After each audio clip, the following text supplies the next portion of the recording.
A paz do Senhor a todos.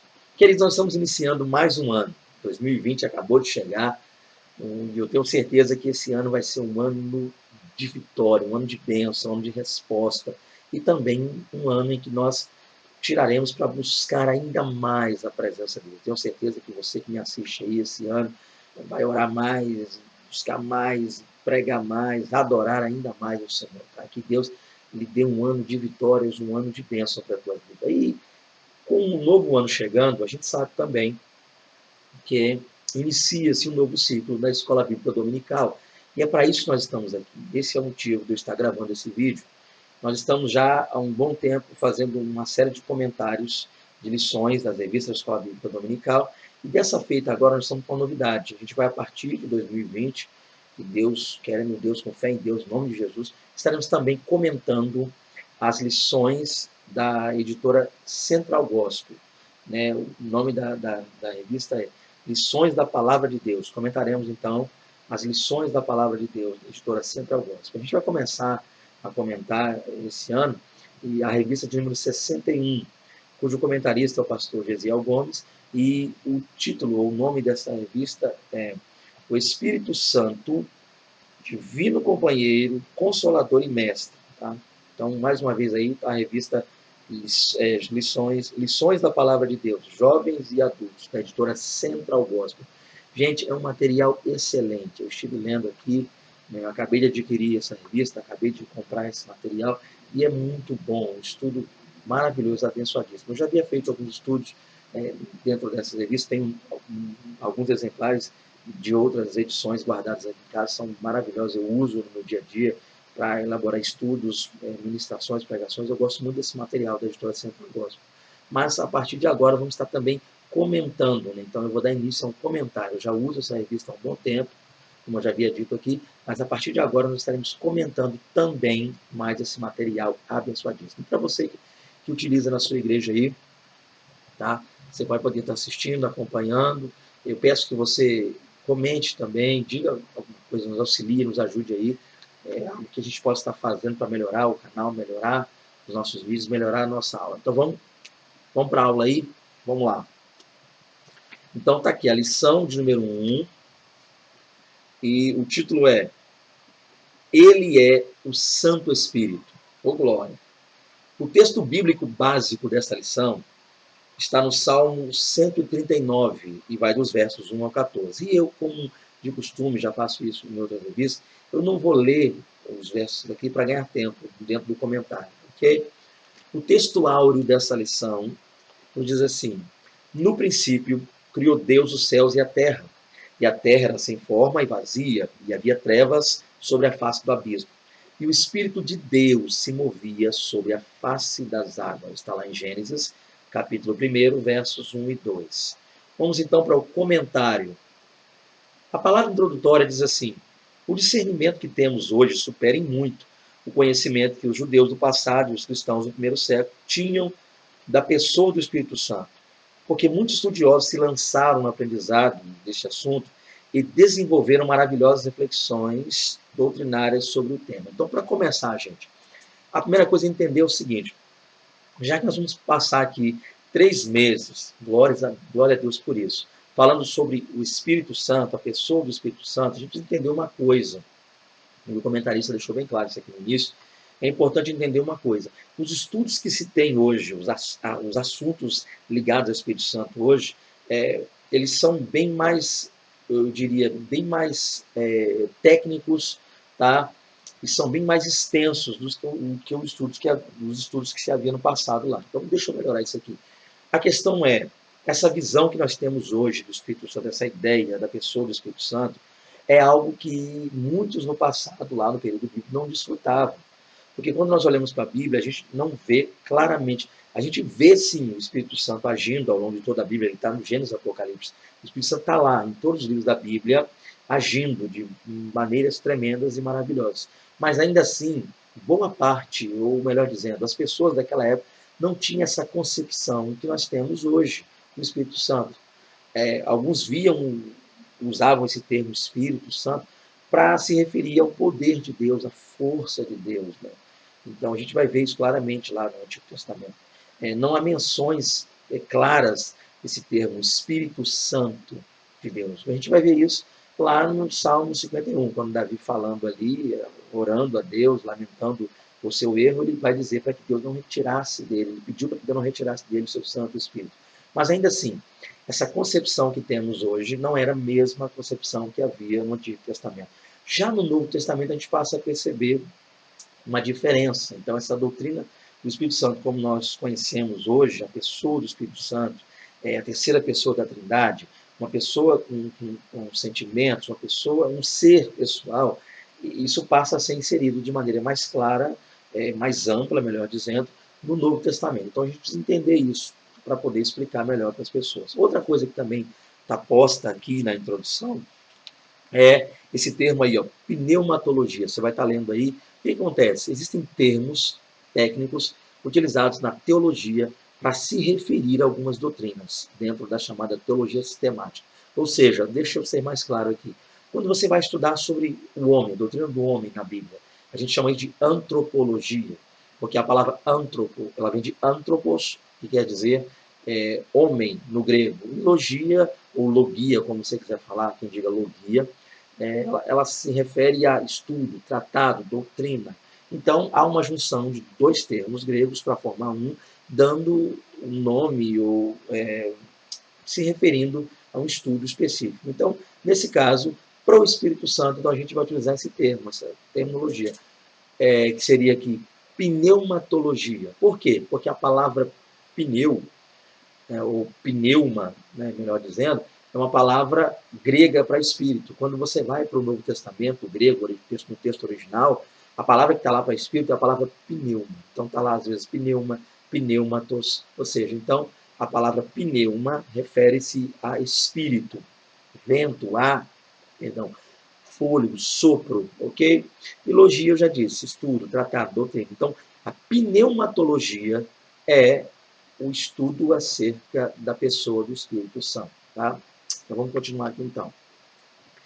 Nesta lição, faremos uma introdução a essa importante disciplina que interessa a todo cristão, independentemente de sua orientação teológica, doutrinária ou denominacional. Ou seja, independente do fato de você ter feito ou não teologia, ter estudado ou não, ter passado ou não por um seminário, ainda assim, independente do grau, do nível de conhecimento teológico que você tenha, é necessário se estudar, se ler e, principalmente, conhecer um pouco mais a respeito do Espírito Santo de Deus. A gente vai ver e vai falar aqui, vão passar 3 meses abençoadíssimos falando a respeito do Espírito Santo e, ao longo do tempo, né, a gente vai vendo a importância de se conhecer mais acerca do Espírito. Então, independente do seu nível, do seu grau de conhecimento, estude mais, conheça mais a pessoa gloriosa do Espírito Santo de Deus. Então vamos começar aqui. O primeiro tópico dessa lição diz assim: o Espírito Santo é real. Oh, que maravilha! Já começa aqui, glória a Deus por esse primeiro tópico. Já começa dizendo de maneira clara: o Espírito Santo é real. Vamos lá, primeiro subtópico, 1.1. Um integrante da Trindade. A natureza da terceira pessoa da Trindade é identificada pela palavra Espírito. Deixa eu falar um pouquinho sobre isso aqui, gente. A gente sabe que esse termo Espírito, como nós falamos, Espírito Santo, a gente usa muito para dar essa questão do nome, né? Para dizer, a gente utiliza mais pela questão do nome do Espírito Santo. Então, a gente, resumindo onde eu quero chegar aqui, mais ligado ao nome, uma nomenclatura. Mas esse termo Espírito, ele fala também da natureza do Espírito Santo. Então, o Espírito Santo, ele é um ser pessoal, mas ele é espírito, é um ser ampla e totalmente espiritual. Então, a palavra espírito tanto refere-se à sua natureza, quanto ao nome no qual ele é chamado, ele é dito. Então, sempre que ele aparece aqui, a gente vai perceber isso muito no Novo Testamento, ele é chamado do Espírito, né? O Espírito Santo, ou também outros termos, né? Consolador. A gente vai ver isso aqui com mais detalhes depois. Mas a ideia é que a palavra Espírito não é só um nome, não está ligada só ao nome dele, mas também a sua natureza, tá? O espiritual. Vamos continuar aqui. Em algumas passagens das Escrituras, o Espírito Santo é chamado simplificadamente de espírito, que pode significar sopro, ar ou vento, como eu havia dito, né? A palavra grega para isso é pneuma. E também nós vamos ver já já a palavra hebraica para isso aí. Então, basicamente é isso. Vamos lá. Eu preciso entender o que precisa ser entendido aqui nesse primeiro tópico, gente. Ou melhor dizendo, o primeiro subtópico dentro desse tópico aqui.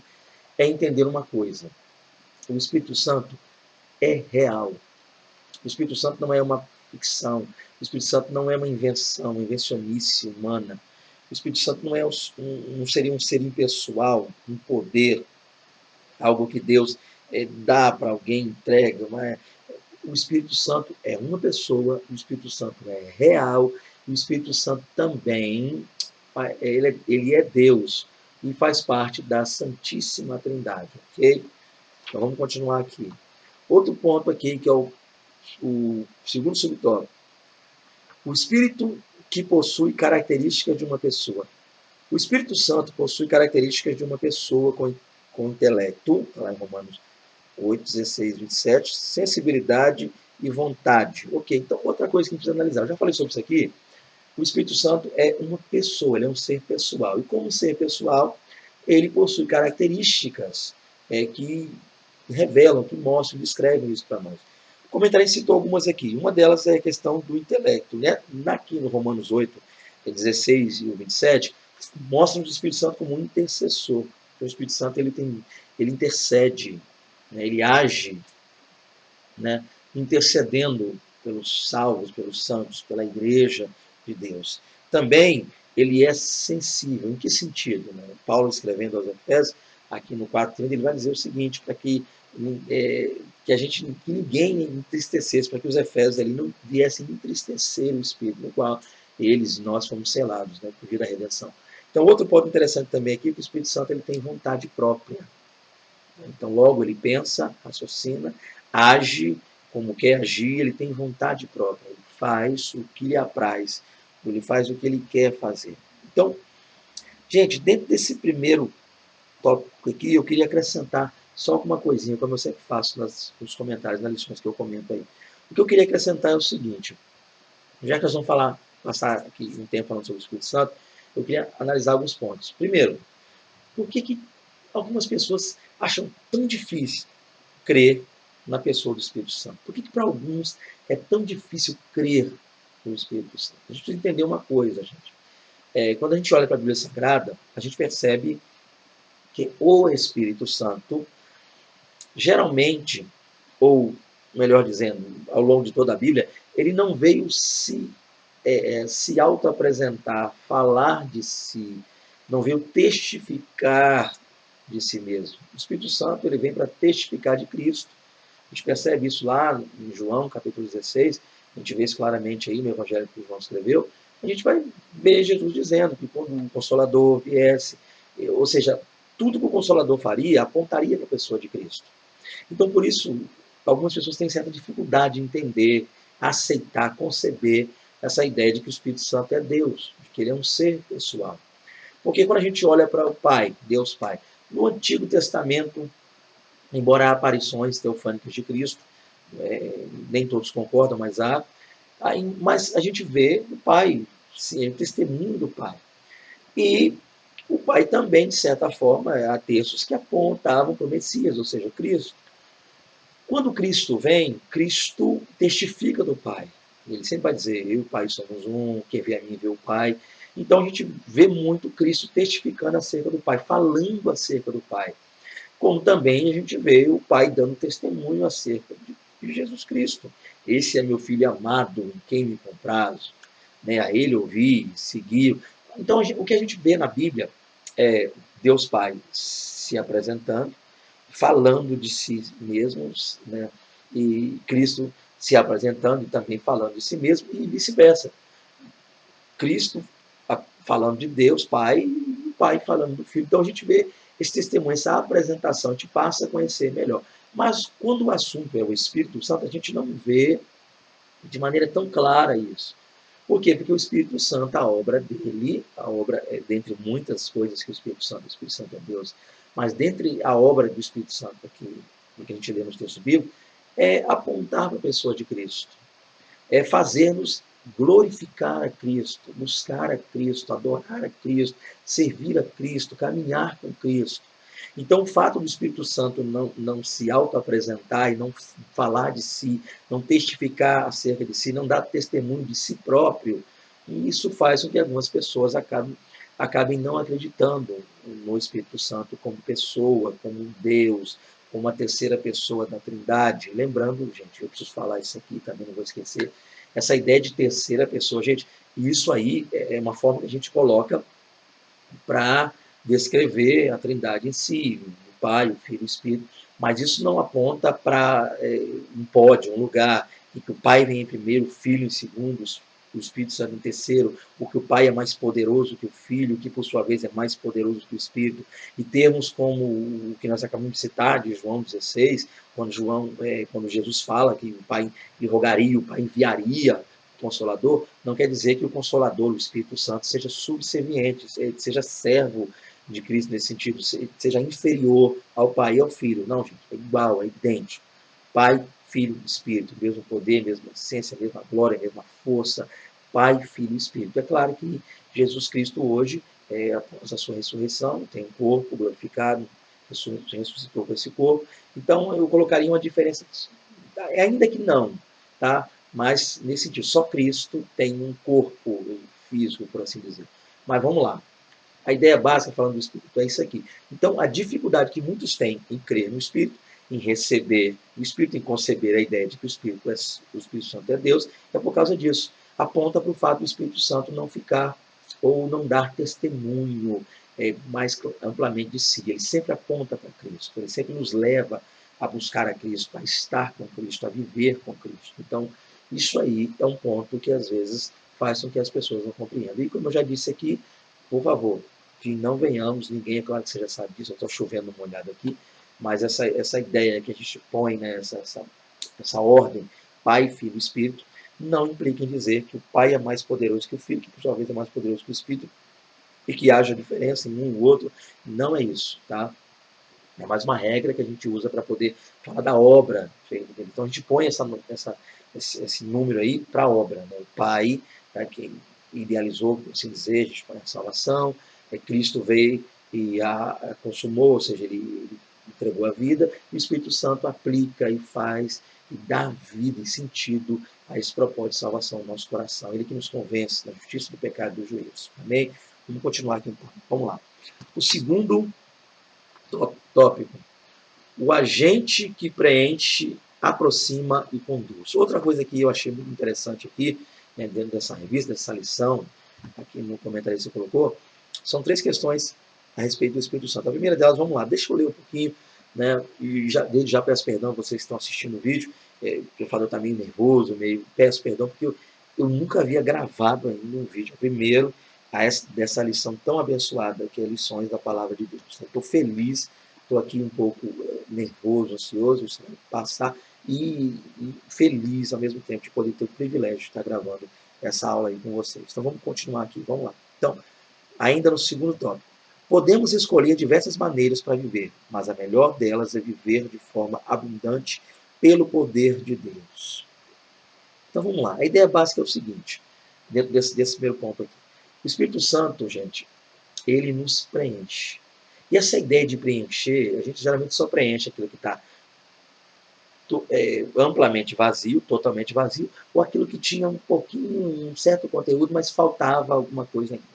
Então, o Espírito Santo de Deus, nesse sentido, nesse quesito, ele nos preenche. Por quê? Porque no homem sem Deus, no homem sem o Espírito Santo, no homem sem a pessoa de Cristo, há um enorme vazio. Há um vazio enorme no coração, na alma, no espírito, na vida, no ser deste homem, no ser desta pessoa, deste ser humano. Há um vazio enorme daquele que não tem a Jesus, aquele que não serve ao Senhor.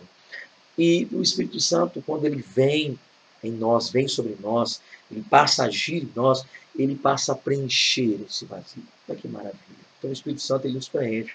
Aquilo que nos faltava, com a chegada do Espírito Santo, ele vem para dar o que faltava a nós. Ele toma o lugar de diversas coisas que nós, quando não tínhamos, achávamos que eram melhor. para a nossa vida. Então o Espírito Santo vem, recebendo o Espírito, nós estamos cheios. Né? Paulo diz, não vos embriaguei com vinho que a contenda, mas enchei-vos do Espírito. Então o Espírito aqui, ele nos enche, ele nos preenche. Glória a Deus por isso. Segundo ponto aqui, o Espírito que nos aproxima de Deus. Além de nos encher, vamos lá. A aproximação entre Criador e criatura é uma obra exclusiva do Espírito Santo.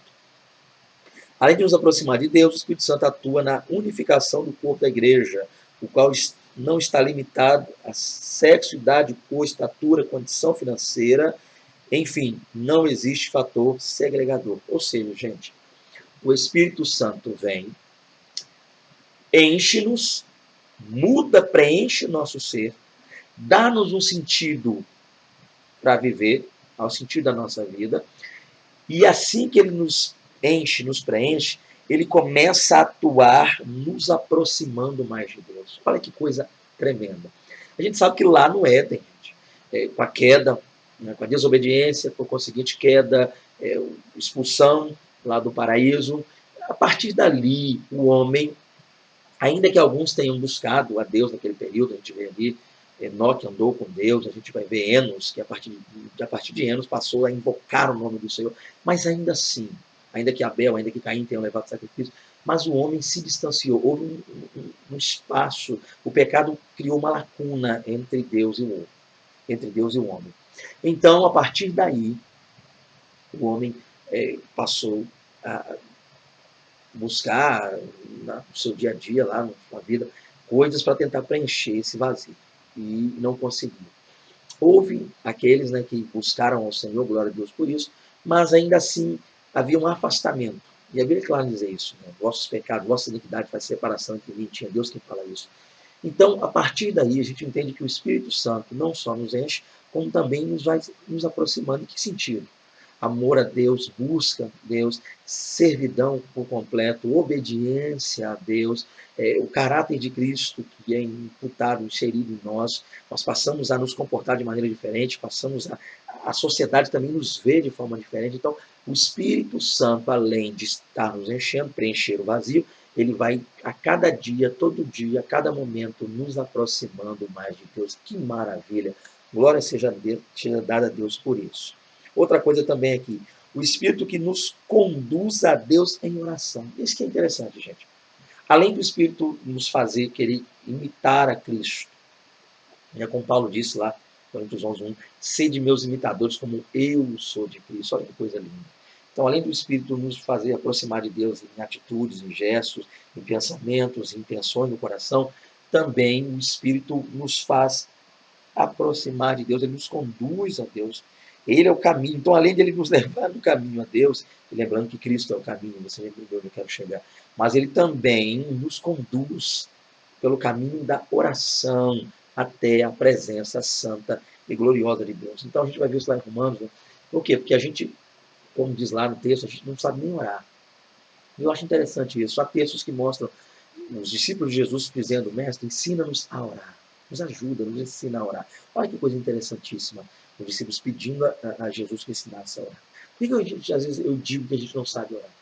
Porque a oração, onde eu quero chegar aqui, não são só palavras bonitas, ditas a Deus, elogios, súplicas, mas a oração, ela é um rasgar de coração, um abrir de coração, se colocar perante o Senhor. E às vezes, gente, eu não sei se você vai concordar comigo aí, é uma opinião minha, mas a gente às vezes acaba fazendo uma oração muito egoísta. A gente gasta muito tempo orando, mas essa oração são mais petições a Deus. A gente pede muito a Deus. Questões financeiras, questões físicas, questões ligadas à saúde, mas geralmente a gente, quando vai orar, a gente gasta muito tempo pedindo coisas para nós mesmos. E o interessante é que o Espírito Santo nos aproxima a Deus em oração, e essa oração ligada, pautada, direcionada e guiada pelo Espírito Santo é uma oração pura, genuína, uma oração na qual não há barganha para com Deus, é uma oração feita com amor, uma oração sincera. Então o Espírito nos preenche, mais uma vez, nos impulsiona, nos leva a buscar a presença de Deus e também, além de interceder por nós, com gemidos inexprimíveis, em oração, ele nos ensina a falar da maneira clara e completa, plena com o Senhor. Então, que a gente possa orar a Deus, né, em nome de Jesus Cristo, e tendo sempre o auxílio glorioso do Espírito Santo, nos ensinando, nos ajudando em oração. Vamos continuar aqui então. Aqui nós vamos para o terceiro tópico, queridos. Vamos lá. Terceiro tópico aqui de olho. Está vendo olhando para o lado? Estou de olho no meu cronômetro ali, já são quase 30 minutos. Eu tenho que ficar atento com o tempo aqui. Então vamos lá. O Espírito Santo nas Escrituras. Então a gente vai falar um pouquinho agora sobre isso aí. A palavra Espírito ocorre pela primeira vez na Bíblia em Gênesis 1, 1 e 2 aqui, né? E em Apocalipse 22, 17, vemos a última menção a esse termo. Conhecemos essa maravilhosa pessoa da Trindade, conforme ele nos foi apresentado, aos poucos, por todo o texto bíblico, de Gênesis a Apocalipse. Então, a gente abre a Bíblia, pam, quem está lá? O Espírito Santo, glória. A gente está terminando de ler a Bíblia, fechando ali, no finalzinho da Bíblia, quem está lá também? O glória, o Espírito Santo. O Espírito Santo está presente na Bíblia. Lembrando que a Bíblia não foi escrita originalmente no nosso idioma, em português, ela foi escrita no Antigo Testamento em hebraico, língua falada pelos hebreus lá, e aramaico, língua falada, passou a ser falada por eles depois do cativeiro babilônico, porções de aramaico, e por conseguinte, por fim, o Novo Testamento escrito em grego. Então, lá no hebraico, a palavra que a gente vai encontrar no Antigo Testamento, quando você abre aí, no princípio você vai ler o Antigo Testamento, de cara já está lá em hebraico no texto. Seria Bereshit, bara Elohim, et hashamayim, et ha'ar, et ha'ar, tohu vavô, ou seja, em hebraico. E lá no início, a palavra utilizada para o Espírito é a palavra ruach, ok? Ruach, essa palavra ruach é espírito, sopro, fôlego, que é a mesma palavra para o Espírito Santo, ruach, no hebraico, no Antigo Testamento.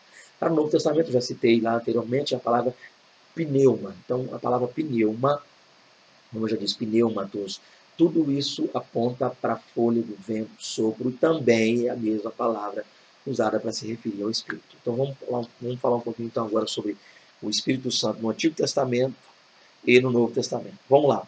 O Espírito aqui no Antigo Testamento. Como vimos anteriormente, o Espírito Santo estava presente durante toda a etapa da criação divina. O que o comentarista está citando aqui? Aqui já está bem claro, eu acho que eu não teria muito a explicar aqui não. Mas a ideia básica é o seguinte, o Espírito Santo ele nos é apresentado ao longo de toda a Bíblia. Porém, como eu já disse lá no início do vídeo, a gente entendeu uma coisa. As pessoas daquela época tinham uma ideia um tanto diferente da questão do Espírito Santo. E alguns me perguntam, até mesmo pessoas, alunos que eu, em teologia, pessoas que estudam comigo, lugares onde eu prego, isso também a palavra, eu prego, e alguém me pergunta isso, por que o Espírito Santo, então, não se revelou por completo no Antigo Testamento? Tá? Então, você tem aqui a parte pronta aqui, eu vou falar um pouquinho, vou fazer um comentário meu aqui a respeito disso. Então, o que seria, a princípio, entender, gente? Naquela época, Antigo Testamento, o que imperava era o politeísmo. A palavra poli, vários, muitos, teísmo, Deus, aponta para Deus, a palavra theos, do grego. Então havia adoração a diversos deuses. Aí você imagina Deus se revelando no Antigo Testamento, sendo Pai, Filho e Espírito. Para a mente de um povo em que acabava se envolvendo facilmente no politeísmo, o povo ia querer fazer o que muitos tentam fazer hoje, separar o Pai do Filho e do Espírito. Um ia adorar só o Pai, outro ia adorar só o Filho, outro ia adorar só o Espírito. Então, ainda não era um momento, tá? Um momento teologicamente falando, para Deus se apresentar como sendo Pai, Filho e Espírito. Isso daria um nó. E aí dá até hoje na mente de muita gente, daria um nó na mente daquele povo e complicaria as questões. Então, no tempo de politeísmo, Deus se revelou como Deus. Então, por isso você vai ver ali como um único Deus. Por isso está lá o chamado Shemon, lá, o Deuteronômio 6, ouve, ó Israel, o Senhor, Deus único. Então, tem gente que às vezes quer usar esse texto de Deus é único para de tentar dizer e negar a doutrina da Trindade. Sendo que, ainda que o termo, gente, eu vou falar já já sobre isso aqui, não apareça dessa forma a Trindade, já vou explicar isso aqui. Então, deixa eu continuar aqui. Então, a ideia básica é o quê? O tempo era de politeísmo. Adorava diversos deuses, muitos deuses. uma pá de deuses sendo adorado naquele tempo. Então, Deus, é, para revelar-se ao seu povo, à sua nação Israel, preparou todo o ambiente, o momento. E quando Israel volta do cativeiro adorando só o único Deus, agora sim, 400 e poucos anos, 445 anos depois, é o chamado silêncio profético, o período interbíblico, depois disso, quem nasce? Cristo.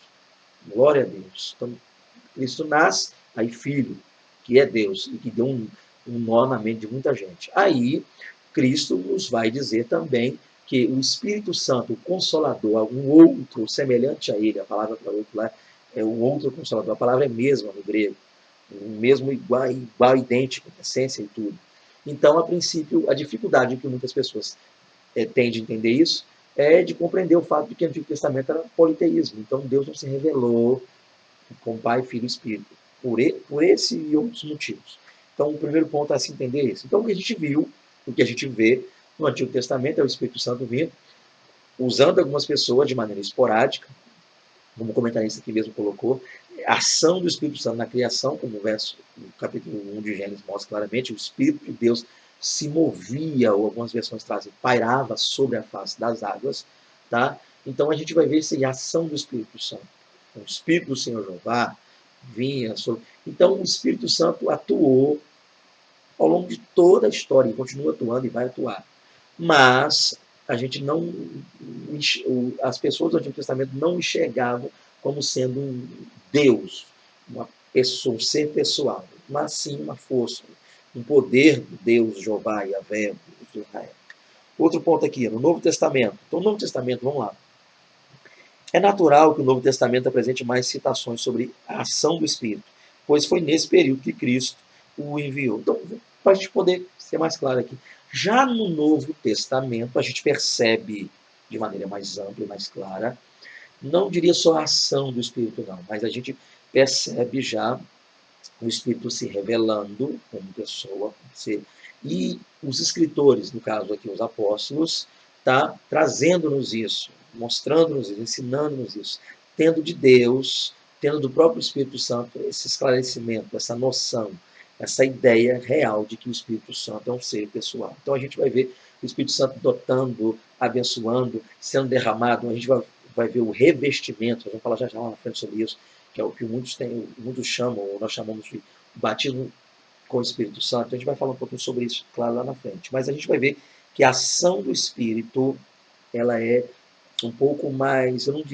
diria mais clara, mas ela nos é apresentada de uma forma mais ampla no Novo Testamento do que no Antigo. Vamos fechar aqui então a lição, gente, para não agarrar. Virando aqui, algumas passagens do Novo Testamento relatam a ação do Espírito Santo de maneira expressa. Por exemplo, os quatro evangelhos, ou seja, Mateus, Marcos, Lucas e João, citam que o Espírito Santo desceu sobre a pessoa de Jesus após o seu batismo e guiou o seu ministério. Então, vamos lá. O Mateus 3 ali, o batismo de Jesus. Lucas 3 tem o batismo de Jesus. A gente vai ver que Jesus ele vem, vai a João Batista, que está nas águas, Jesus é batizado ali por João Batista, e no momento do batismo, o Espírito Santo desce com uma forma corpórea de uma pomba. E o Pai também fala, né? Ouve-se a voz de Deus Pai, e Cristo também está ali, a segunda pessoa da Trindade, o Filho de Deus, está nas águas. Então a gente vai ver a junção, a presença da Trindade ali. O Pai bradando dos céus, o Espírito do céu descendo para forma corpórea de pomba, e Cristo nas águas. Então a gente percebe aqui, vamos lá, mais. Então o céu se abriu, o Espírito desceu. O Espírito Santo desceu sobre ele em forma corpórea, como uma pomba. Então a gente já falou sobre isso aqui. Eu vi o Espírito descer do céu como uma pomba e repousar sobre ele. Então João viu, João Batista falando que viu. Então vamos lá. O Espírito Santo confiou aos primeiros apóstolos a tarefa de lançar os alicerces doutrinários da igreja, preparando-a assim para os séculos que viriam. Então, para a gente fechar aqui, gente, deixa eu parar por aqui por causa do tempo, eu não quero me estender muito. Então, a princípio, vamos fazer um resumão, tá, dessa aula. Então, lembrando, o Espírito Santo é Deus, ele é real, o Espírito Santo é a terceira pessoa da Trindade, já falamos sobre essa ideia de terceira pessoa, você aí, professor, tem que explicar para os seus alunos de maneira mais clara, o meu tempo não é hábil para isso, para que não se estenda muito o meu vídeo. O espírito possui características de pessoa, então o espírito ele é um ser pessoal.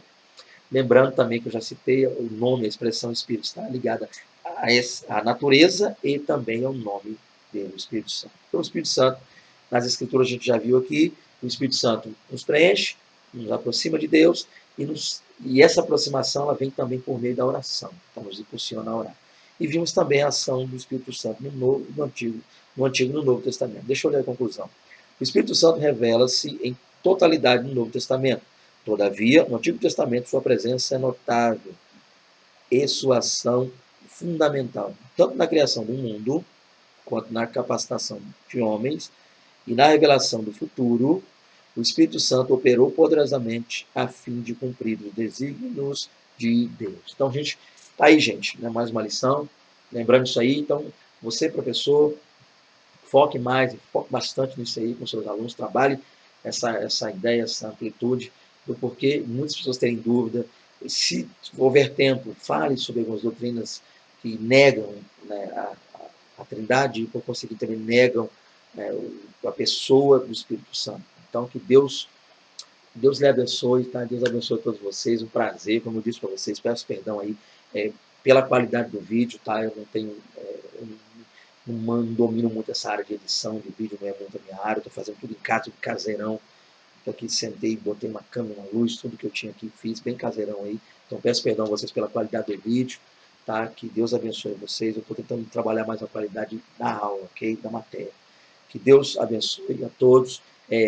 O pessoal aí da editora Central Voz, parabéns por essa revista maravilhosa, né? Ao pessoal também aí da ADVEC, né, que é o nome da igreja aí, qual é presidida pelo pastor Silas. Deus abençoe a todos vocês, em nome de Jesus. Vocês são um povo abençoadíssimo, um povo cheio de Deus na vida. É um prazer muito grande, tá? Fiquem com Deus, que Deus abençoe em nome de Jesus. Amém.